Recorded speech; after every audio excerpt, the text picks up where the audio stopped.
If you owe somebody some money, as early as possible, pay it back. अगर आपने किसी और के पैसे लिए हैं, जितना जल्दी संभव है उसे वापस लौटा दें। There was a very, very poor man who once wrote to me. एक बहुत ज्यादा गरीब व्यक्ति था जिसने एक बार मुझे एक खत लिखा। He had been converted from a non-Christian family. और एक गैर मसीही परिवार से वो आया था। He said, Brother Zach, he wrote to me in a local language. Brother Zach, I'm a poor man. I don't earn much money. और उसने वही की एक भाषा में मुझे पत्र लिखकर कहा कि मैं बहुत गरीब हूं, मैं ज्यादा पैसा नहीं कमाता। But I am in a debt for 30,000 rupees. पर 30,000 रुपयों का मैं कर्जदार हूं। And this was about 40 years ago, he wrote to me. और ये लगभग 40 वर्षों पहले था कि उसने मुझे लिखा था। How can I repay it? I earn so little. मैं कैसे उसे चुका सकता हूं, मैं बहुत कम कमाता हूं। I said, do this. मैंने उसको कहा ये करो, You pay back 10 rupees to that person every month. उस व्यक्ति को आप 10 रुपए प्रति महीना लौटा दो। 10 rupees means in 1 year you would have paid 120 rupees. 10 रुपए प्रति महीना का मतलब है एक साल में आप 120 रुपए लौटाओगे। In 10 years you would have paid back 1,200 rupees. 10 वर्षों में आप 1200 रुपए लौटाओगे। How long will it take for you to pay back 30,000 rupees? 30,000 रुपए लौटाने के लिए आपको कितना समय लग जाएगा? You calculate it and see. आप उसको गिन कर देखिए। So many years. कई वर्ष लगेंगे। 250 years. 250 वर्ष लग जाएंगे। You won't live that long. आप तो उतने समय तक नहीं जियोगे। You'll die long before that. उसके बहुत पहले आप मर जाओगे। But God will see that you paid back 10 rupees every year. पर परमेश्वर इस बात को देखेगा कि आपने हर महीने में 10 रुपए चुकाए। And he will reckon it to you as if you had paid back the whole amount because he saw your heart. और क्योंकि वो आपके हृदय को देखता है, वो यही समझेगा कि आपने पूरे के पूरे पैसे लौटा दिए हैं। Now, if you can pay back more, you must pay back more. अब अगर आप ज्यादा लौटा सकते हो, चुका सकते हो, तो आपको ज्यादा देना है। That's not my advice to you. That was my advice to that poor man. ये मैं आपको नहीं सलाह दे रहा, उस गरीब व्यक्ति को मैं सलाह दे रहा हूँ। Don't go around saying, Brother Zach told me to pay only 10 rupees every year of my debt. और सब जाके ये ना कहे कि भाई जैक ने मुझे बताया कि हर महीने बस मुझे 10 रुपए चुकाने हैं कर्जे के। That is that poor man who was earning so little. वो उस गरीब व्यक्ति के लिए था जो बहुत कम कमा रहा था। But if you are not serious about paying back your debts, you will be deaf. You will not hear God. पर अगर आप आपके कर्जे को चुकाने के बारे में गंभीर नहीं हो, तो आप परमेश्वर को नहीं सुन पाओगे, आप बहरे रहोगे। If you keep a bitterness against somebody in your heart, अगर किसी के विरुद्ध आपके हृदय में कड़वाहट है, तो you will be deaf. आप बहरे रहोगे। So today I want to tell you how you can be free from that deafness. और आज मैं आपको बताना चाहता हूं कि बहरे होने से कैसे आप स्वतंत्र हो सकते हो। Let me turn you to Revelation chapter 1. मेरे साथ निकालिए प्रकाशित वाक्य उसका पहला अध्याय। In Revelation chapter 1 we read about John on the Isle of Patmos. प्रकाशित वाक्य उसके पहले अध्याय में हम पतमोस के टापू पर यूहन्ना को देखते हैं। He was 95 years old. वो 95 वर्ष का था। 65 years earlier, when he was 30 years old, he was filled with the Holy Spirit. 65 वर्षों पहले जब वो पवित्र आत्मा से भरा था, तब जब वो 30 वर्ष का था तब वो पवित्र आत्मा से भर गया। He had been constantly listening to the voice of God. और वो निरंतर परमेश्वर की आवाज को सुन रहा था। And here one day, it says here in verse 10, chapter 1 verse 10 Revelation. और यहाँ एक दिन प्रकाशित वाक्य पहला अध्याय उसका 10वां वचन, I heard the Lord speak to me, like the sound of a trumpet. मैंने प्रभु को मुझसे कहते हुए सुना और मेरे पीछे एक तुरही के समान सा बड़ा शब्द था। How is it John heard God's voice like a trumpet and you say you can't even hear it? और ऐसा कैसे कि यूहन्ना कहता है कि उसने बड़े तुरही के शब्द के समान परमेश्वर की आवाज को सुना और आप कहते हो कि आप सुन भी नहीं पाते। You can blow a trumpet 1 meter away from a deaf person, he will not hear it. और एक बहरे व्यक्ति के 1 मीटर दूरी पर भी अगर आप एक तुरही फूको तो वो नहीं सुन पाएगा।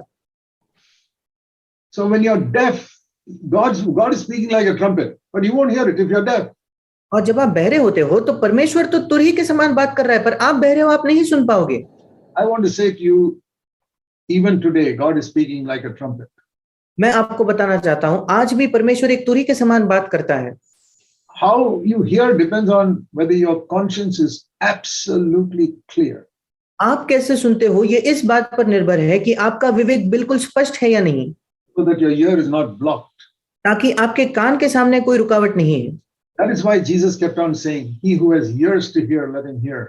इसी वजह से यीशु ये बात दोहराते रहा कि जिसके सुनने के कान है वो सुने। So I want to tell you a little bit about how we can keep our ear always open. और मैं आपको कुछ बताना चाहता हूं कि हम अपने कानों को निरंतर कैसे खुला रख सकते हैं। There's a beautiful verse in 1 Corinthians chapter 16. पहला कुरिन्थियों के 16वें अध्याय में एक सुंदर वचन है, And I want you all to remember this verse by heart. और मैं चाहता हूं कि इस वचन को आप याद कर लें और याद रखें। Teach it to your children also. अपने बच्चों को भी ये सिखाएं। 1 Corinthians 16 verse 14. पहला कुरिन्थियों 16वां अध्याय 14 वचन। Let all that you do be done in love. जो कुछ आप करते हो वो प्रेम से करो। About more than 45 years ago, I got that verse written on a big plastic plaque. और लगभग 40-45 वर्षों पहले मैंने इस वचन को बड़े एक प्लास्टिक केस पर लिख कर रखा And kept it in our dining room. और हम जहां भोजन करने बैठते थे उसी कमरे में मैंने उसको लगाया। Every time we sit there, we see in front of us, let all that you do be done in love. और जब कभी हम वहां बैठते हैं, हम हमारे सामने ही देखते हैं, आप जो कुछ करो प्रेम से करो। It's a good verse for all of you to have in your house. ये एक अच्छा वचन है जो आप सबके घर में हो सकता है, Because in many houses, the words that are spoken between husband and wife are not spoken in love sometimes. क्योंकि कई घरों में पति पत्नी के बीच के जो शब्द है वो कई बार प्रेम से नहीं कहे जाते। So it's a good reminder if you have it in front of you all the time. और इसलिए हमें याद दिलाने के लिए एक अच्छी बात है जो निरंतर हमें याद दिलाएगा। Maybe you should have it in every room. शायद आपको हर कमरे में उसे रखना है। Let all that you do be done in love. आप जो कुछ करते हो प्रेम से करो। Once it's written in your heart, then you don't need it in the rooms. एक बार वो आपके हृदय में लिखा हुआ होगा, फिर आपके कमरों में उसकी आवश्यकता नहीं। Until it is written in your heart, maybe you need a reminder outside. पर जब तक वो आपके हृदय में नहीं लिखा जाता, आपको बाहर से याद दिलाने की जरूरत है। You know, the Lord told the Israelites, you must write my word and put it on the walls of your house. क्या आप जानते हो परमेश्वर ने इस्राएलियों को बताया आपको मेरे वचन को लिखकर आपके दीवारों पर लगाना है। Here is a good word. यहाँ एक अच्छा वचन है। Then you examine yourself फिर आप अपने आप को परख कर देखो about different things you do in your life, आपके जीवन में जो अलग अलग बातें आप करते हो, different words that you speak to each other at home, अलग अलग शब्द जो आप एक दूसरे से घर पर कहते हो and that you speak to other people. और जो आप दूसरे लोगों से कहते हो, Is it spoken in love? क्या आप उन शब्दों को प्रेम में कहते हो? You may not be able to preach great sermons, आप शायद बड़े प्रचार नहीं कर पाओ, but if you seek to speak in love always, you will be the greatest speaker of all. पर अगर आप निरंतर प्रेम से ही बात करोगे तो सबसे अच्छे प्रचारक आप रहोगे। I'll tell you why. मैं आपको बताता हूं क्यों। Because the Bible says in 1 John क्योंकि बाइबल हमें पहला यूहन्ना में बताती है and verse 5, और उसका 5वां अध्याय, God is light परमेश्वर ज्योति है and there is no darkness in him. पहला अध्याय 5वां वचन, और उसमें कोई अंधकार नहीं। And many people, you ask, what does that light mean? और कई लोगों से अगर आप पूछो उस ज्योति का क्या मतलब है, Yeah, they say it is God is holy. और वे कहते हैं हाँ परमेश्वर पवित्र है। But how do we describe holiness? पर हम पवित्रता का वर्णन कैसे कर पाएंगे? John himself says that यूहन्ना खुद वो बताता है in 1 John chapter 4 पहला यूहन्ना 4था अध्याय and verse 16. और उसका 16वां वचन, In the middle, God love. परमेश्वर प्रेम है। So what do we read? God is light in 1 John 1 and here God is love. और हम क्या पढ़ते हैं? पहला यूहन्ना 1 में परमेश्वर ज्योति है और यहाँ हम पढ़ते हैं परमेश्वर प्रेम है। So by comparing scripture with scripture, we learn something. और वचनों की तुलना वचनों से कर हम कुछ सीखते हैं।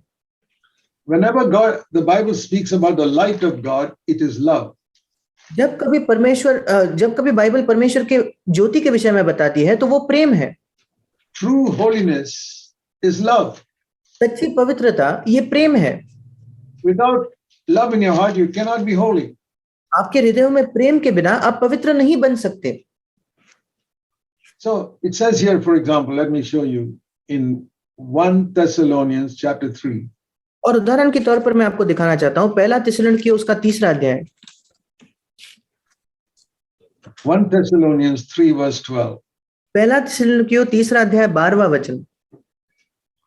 May the Lord cause you to increase and abound in love for one another in the church and for all people, just as we also do for you. और प्रभु ऐसा करे कि जैसा हम तुमसे प्रेम रखते हैं वैसा ही तुम्हारा प्रेम भी आपस में और सब मनुष्यों के साथ बढ़े और उन्नति करता जाए। Keep on increasing. प्रेम में बढ़ते जाए। Just like you go from first standard to second standard to third standard, you must keep on increasing in love also. जैसे आप पहली कक्षा से दूसरी कक्षा से तीसरी कक्षा में जाते हो आपको प्रेम में भी बढ़ना है। Just like our children grow taller and taller and taller from childhood, we must increase in love also. जैसे हमारे बच्चे बचपन से ऊंचे और लंबे होते जाते हैं हमें भी प्रेम में बढ़ना है। And why must we abound in love? और क्यों हमें प्रेम में बढ़ते रहना है? Verse 13, so that he can make you without blame in holiness. ताकि वो आपको पिता के सामने पवित्रता में निर्दोष ठहराए। So holiness is love. Compare those two verses together. और इन दो वचनों को अगर आप एक साथ रखें तो पवित्रता का मतलब प्रेम है। Many people don't understand holiness as love. कई लोग इसको नहीं समझते कि पवित्रता प्रेम है। They think holiness is doing so many right things in the world. उनको लगता है पवित्रता का मतलब इस संसार में सही बातें करना है। There are so many ungodly people who do right things. ऐसे कई अभक्तिहीन लोग हैं जो बहुत सही बातें करते हैं। The love of Christ is not in the heart. That is not true holiness. अगर मसीह का प्रेम किसी के हृदय में नहीं है तो वो सच्ची पवित्रता नहीं है। So whenever you read about light or holiness, think of love. और इसलिए जब कभी आप ज्योति के विषय में पढ़े या पवित्रता के विषय में पढ़े तो प्रेम के बारे में सोचे। Turn with me to Matthew chapter 22. मेरे साथ निकालिए मत्ती उसका 22। There was a man who came to the Lord once to test him in verse 36. एक बार एक व्यक्ति 36 वचन में प्रभु के पास आया उसकी परीक्षा लेने के लिए। Matthew 22 and verse 36. मत्ती 22 उसका 36 वचन। He asked him, what is the great commandment in the law? और उसने पूछा व्यवस्था में सबसे बड़ी आज्ञा क्या है? Because the Jews thought the great commandment is keeping the Sabbath. क्योंकि यहूदियों को लगता था सबसे बड़ी आज्ञा है सब्बत दिन को रखना। But the Lord said the greatest commandment is love. पर प्रभु ने कहा सबसे बड़ी आज्ञा प्रेम है। Love the Lord God with all your heart and all your soul and all your mind. परमेश्वर अपने प्रभु से अपने सारे मन और अपने सारे प्राण और अपनी सारी बुद्धि के साथ प्रेम रख। Means every part of my heart must be filled with love to God. इसका मतलब मेरे हृदय का हर एक भाग परमेश्वर के लिए प्रेम से भरा हुआ होना चाहिए। So when Jesus said, if you love me, keep my commandments. आप जानते हो यीशु ने कहा अगर आप मुझसे प्रेम करते हो तो मेरी आज्ञाओं को मानो। If you do something right and it's not done out of love for God, that is not obedience.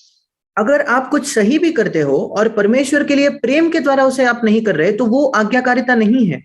Let me say that again. मैं उसको फिर कहना चाहता हूँ। Do what is right, but it is not done out of love for God. अगर आप कुछ सही करते हो पर परमेश्वर के प्रेम के खातिर आप उसे नहीं करते तो It has no value before God. फिर परमेश्वर के सामने उस बात का कोई मूल्य नहीं है। Because if it doesn't come out of love, it has no value. क्योंकि अगर वो प्रेम के द्वारा नहीं आता फिर उसका कोई मूल्य नहीं। Then the Lord said, this is like a coin. There are two sides to it. फिर प्रभु ने कहा ये एक सिक्के के समान है, इसके दो पहलू है। One side is love God with all your heart. एक बाजू है अपने पूरे हृदय से परमेश्वर से प्रेम करना। Other side is you got to love your neighbor as yourself. Verse 39. और उसका दूसरा भाग ये है कि आपने पड़ोसी से अपने समान प्रेम करना। 39 वचन। It is love this side and love the other side. और इस भाग में भी प्रेम है, दूसरी ओर भी प्रेम है। Love towards God and love towards one another. परमेश्वर की ओर प्रेम और एक दूसरे की ओर प्रेम। That's why there are two arms in the cross. इसीलिए उस क्रूस में वो दो भाग थे।